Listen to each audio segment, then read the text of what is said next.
All right, in this video, I'm going to show you how to take these two images with this one and create something that looks just like this. Let's get started.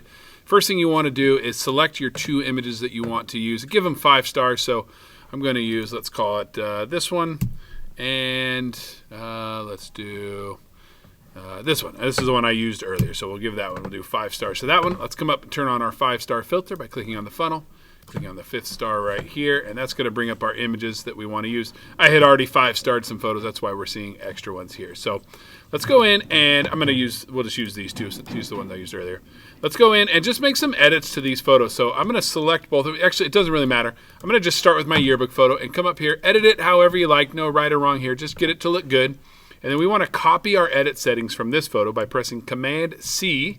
And then we want to paste those edit settings onto this photo by pressing Command-V. That's going to paste those edit settings. Now you can see when I did that, the edit settings from this photo actually made this photo a little bit too dark. So I am going to go in and fix that. These don't have to look exactly the same, but they do need to look very similar. So I'm going to brighten this photo up and get it to look a little bit more like my yearbook photo does. And that looks pretty good. I'm happy with that. So let's take these, let's get them into Photoshop. I'm going to right click on this and choose Edit in Photoshop. And I'm going to wait for that to load up into Photoshop. And there it is. Let's go back to Lightroom and let's go to our other photo and edit that one in Photoshop as well.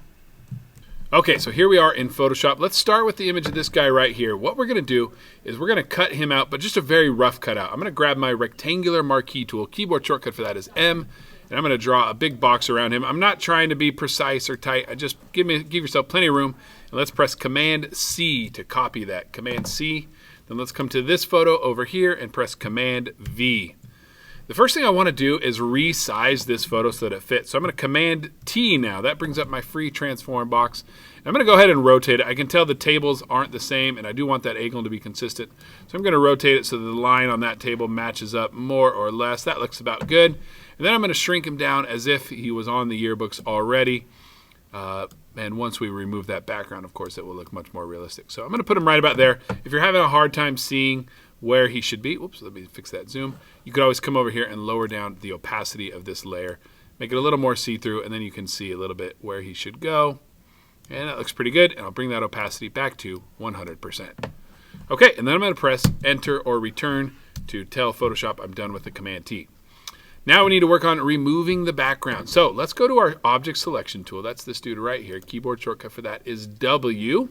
And I'm just going to go ahead and making sure I'm on this layer. In fact, let's rename this layer before we go too far. I'm going to double click right on the words Layer 1 and put Guy on Yearbooks. Here, give it a name that means something to you, whatever you want. With that layer selected, I'm going to hit my Select Subject button. Again, this button will only be available if you're on the Object Selection tool. So let's go ahead and press that, and let's see what kind of selection Photoshop gives me. This is actually a pretty good selection. Looking at it, I'm pretty happy with it. Now, if there are issues, like you can see right here, it's selected too much. It included too much of that area right there. Remember, to remove from your selection, if you want to make the selection smaller, you hold down the Option key, and you can see that little minus sign just showed up next to my cursor. I'm going to click and drag over that, and that tells Photoshop to look for something you could remove there. And you can see it did, but it removed too much. So now I want to add to the selection. Remember to add to your selection, you hold down the Shift key. Only this time, instead of rectangle, let's do lasso. So I'm going to come up here and change this to lasso. That will allow me to be a little bit more precise. So now I'm holding down Shift, and I'm clicking and dragging around this area, telling Photoshop to look for something it could add to the selection. And look at that. That looks great. Let's pan around. Right here is going to be very tough because it's a dark shoe and a dark shadow. I'm going to fix that manually, so I'm okay with that. You see it missed a little bit of spots by his knee. I could hold down Shift and draw that, and let's see if it cleans that up a little bit. That's a little bit better. How about over here? So there you go. Remember, Shift adds to your selection. Option removes from your selection. I'm going to see if I can get that a little bit better. And to move around your image while you're zoomed in like this, I'm just holding down the space bar. So hold down the space bar to pan around on a zoomed in image.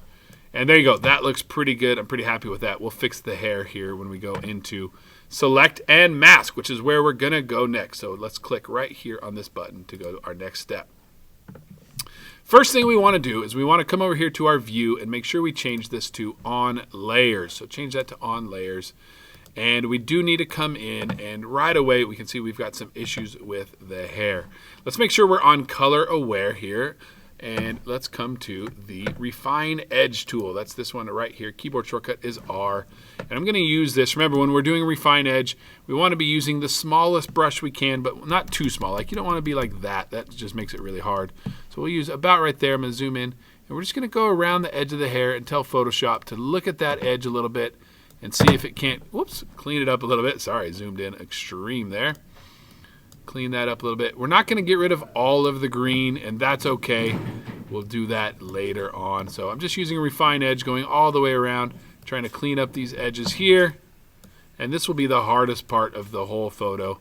If you don't have any hair, maybe your subject's wearing a hat or there's no hair in the photo for some reason, you may not need to do that at all.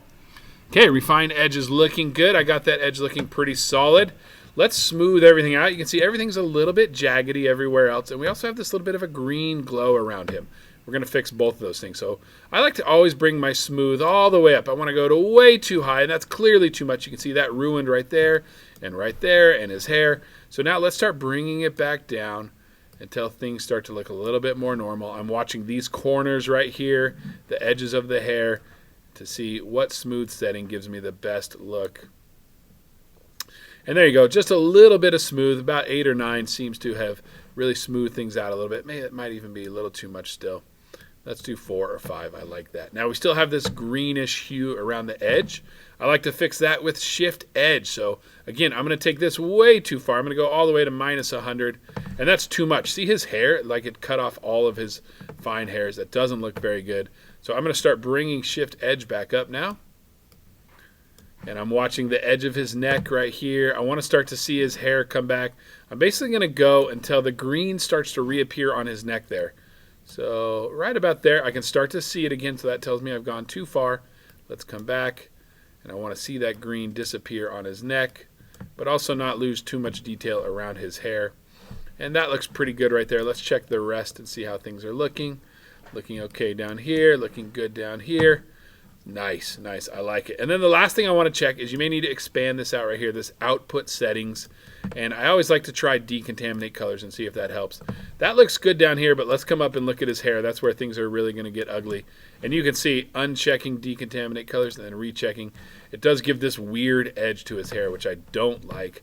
I am going to leave it on though, because I like how it gets rid of the green. And I'm going to lower the amount down until the things in his hair don't look too weird, but that we're still not getting all of that green back. So I like that. Right there around 35, 40%. Here's my before. Here's my after. That gets rid just a little bit of that green, but doesn't mess up his hair too much. Okay, let's make sure we output to, if we didn't check decontaminate colors, you can output to a layer mask. If you did check that, you can only output to a new layer with layer mask. Either way, make sure you choose an option with a layer mask, either of these two, either layer mask or new layer with layer mask, and press OK. And that gets us back here, and things are looking pretty good. At this point, let's do another Command-T if we need to. We could now rotate our image a little bit by moving the cursor outside of the box and adjusting it ever so slightly if needed.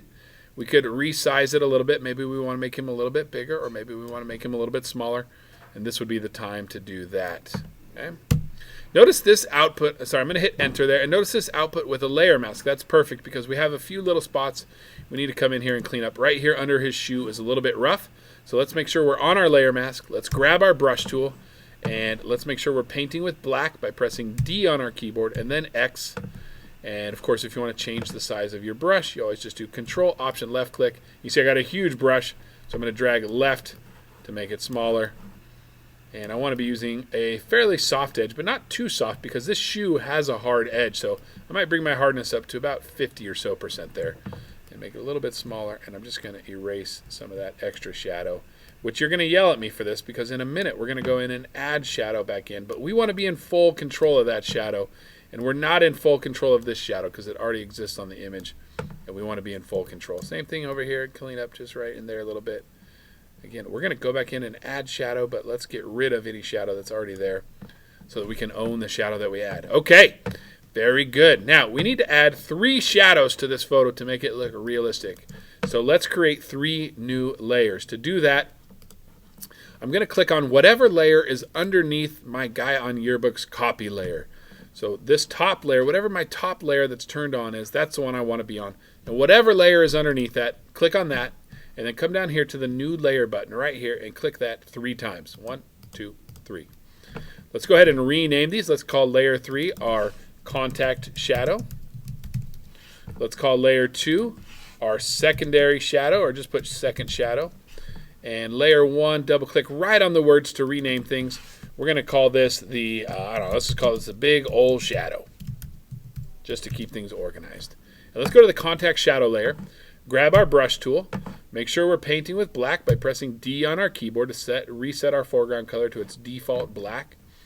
And we're going to zoom in, and we're going to use a fairly large soft edge brush. So my hardness is currently at 50. Let's lower that down to about 0. And I'm going to start here behind the shoe, and right where the shoe touches the yearbook, I'm going to click and just start painting just the very edge with that brush. You can see most of the brushing is being done behind the shoe, and I'm going to overdo it. I want to add just a little bit too much. And let me show you what I drew. If I turn this top layer off, you can see all I've done is just draw a big black blob. But because it's behind or below this layer, only the very edge is showing up because the rest of the Guy on Yearbook layer is hiding it. I'm going to come do the same thing over here. Anywhere there's contact between the subject and the ground, I'm going to add just an edge of some blackness right there.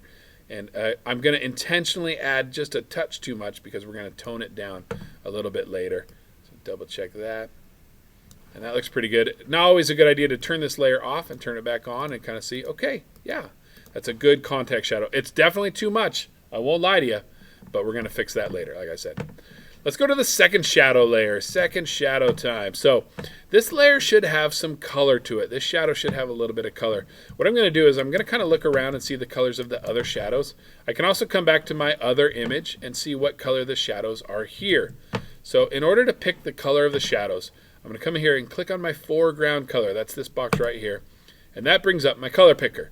And with my color picker selected, I get this eyedropper, and I can come in here and click on different parts of the photo. And whatever color I click on, that color is selected in the panel.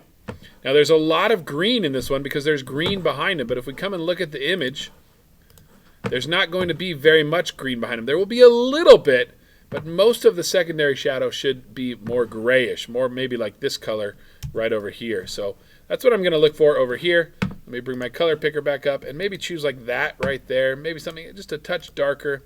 Ooh, I like that right there. So let's go with that one. It's kind of just a very hint of blue in it, but mostly gray. Let's come back here. Let's make sure we're on the second shadow layer.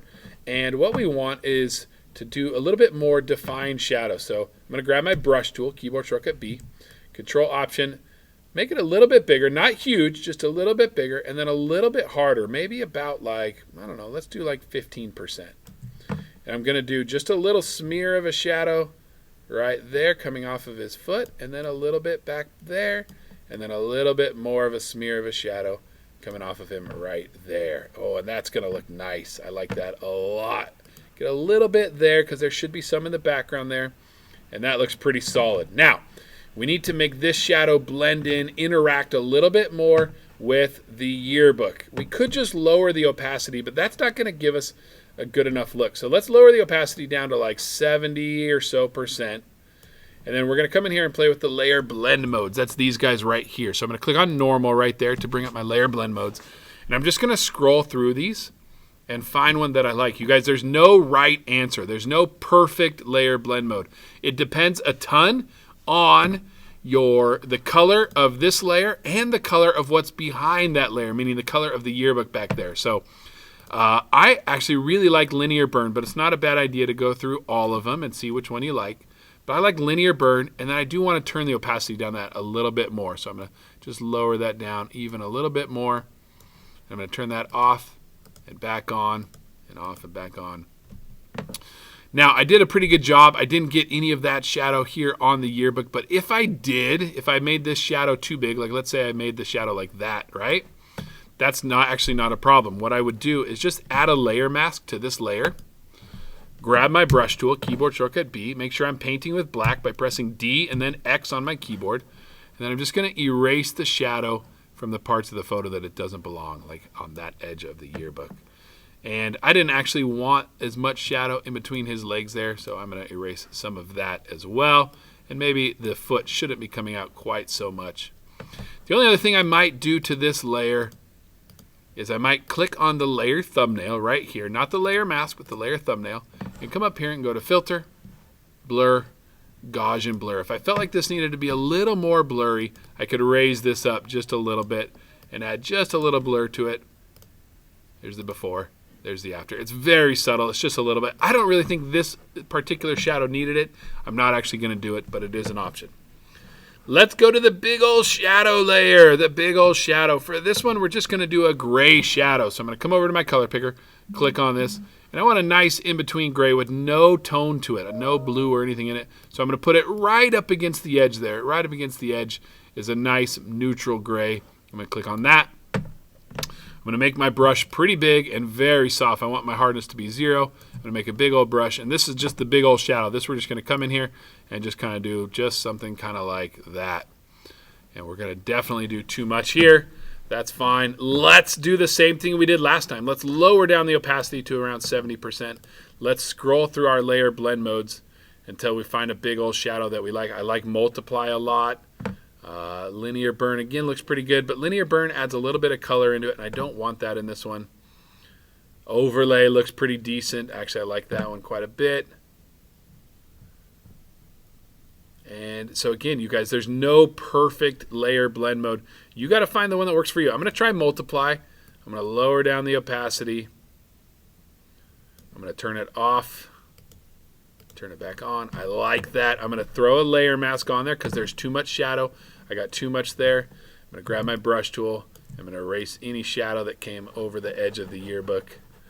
All right, like that, and there we go. Here are my 3 shadows. Now that I have them all, I definitely feel like my contact shadow is too dark. So I'm going to come back to contact shadow, and I'm going to lower down the opacity of that one for sure. And right there, about 70%. That looks pretty good right there. I like that.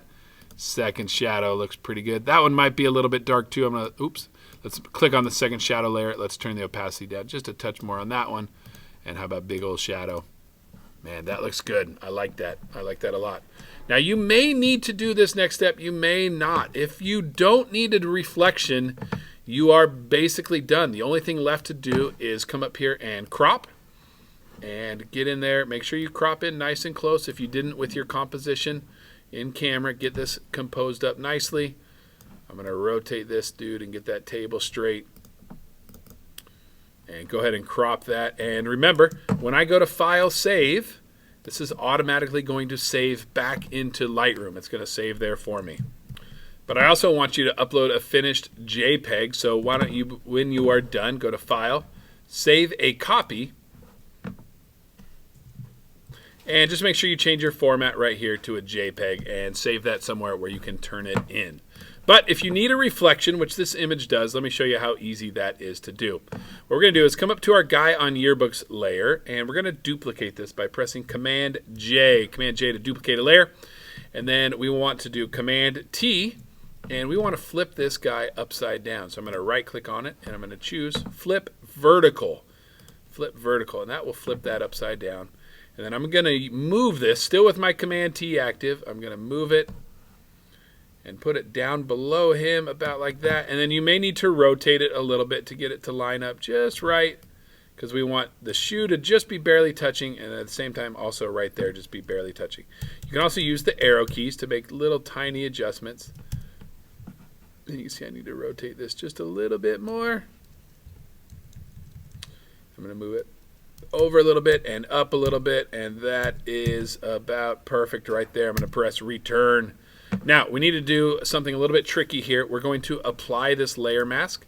All that means is that we're going to right click on this layer mask, and we're going to choose apply layer mask, and that's going to take that layer mask and smash it into the layer, and this layer is now permanently cut out, which is fine because we have an original of it right here.